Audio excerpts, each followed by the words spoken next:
paghugas ng spare ribs. Inilaga ko na to mga ano na 15 minutes na, tapos nilagyan ko na ng asin, tapos nilagay ko yung mais. Susunod naman ito yung mga ginayad kong patatas at pitsay bagyo, saka siling labuyo at siling green, tapos saging na saba.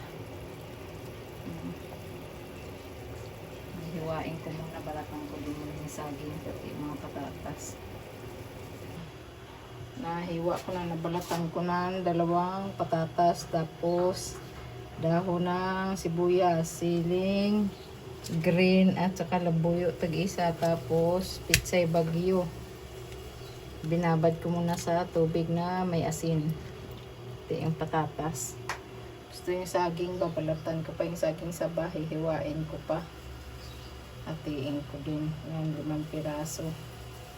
Si favorite ito ni Bunso pag nakalagay sa nilagang buto-buto, sa nilagang spare ribs. Yan ang lahok, isaging saba, mais, patatas at pitsay bagyo.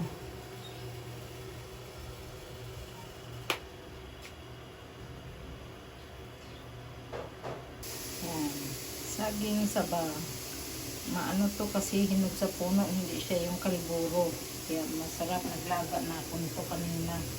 Kayong kamuting violet.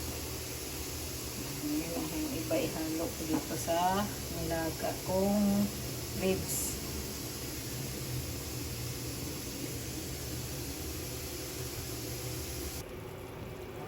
Ha? Oh, ngayon ilalagay na natin yung saging saba. Kasi luto na yung mais.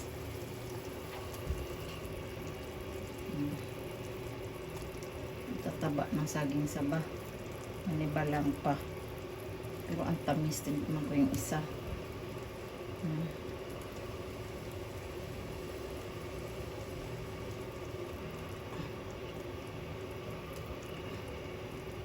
May isa pang nilagang saging dyan din natira.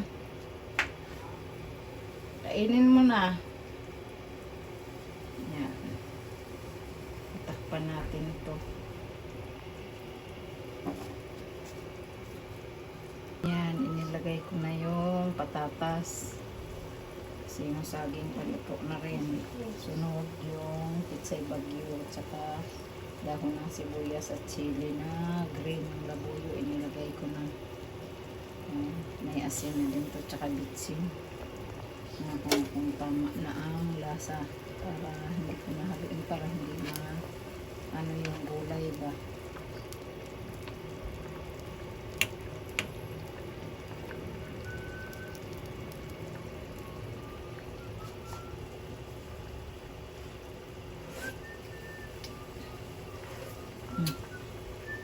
Ito na lasa ng ano, saging tsaka mais, tapos yung spare ribs.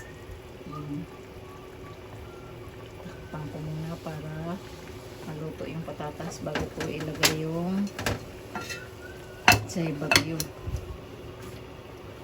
Ayan, luto na. Napuno ang kaldero kasi maliit ng kaldero ginamit ko. Ayan, sakto lang ang lasa ng nilagang buto-buto na may patatas, saging saba, mais at saka bagyo pitsay bagyo. Bagyo bang tawag mo? Pitsay bagyo. Pitsay bagyo sabi ni Bruno yan. Yan, maraming salamat po pala. Babawi na lang ako sa inyo. Shout out po sa aking mga mahal na subscriber, Luzon, Visayas at Mindanao at sa ibang bansa. God bless po. Ingat po tayo palagi. Bye. Tikman mo. Tikman muna natin. Yan, okay. No. Sarap. O, i-off ko na yung kalan. Ayos na, pili tayo kumain. Kahit mamaya, busog ka po. Yan. Kain nito si Bruno. Bye-bye. God bless you all. Miss you all. Shout out po sa inyong lahat, sa mga datihang subscriber at sa kabaguhan.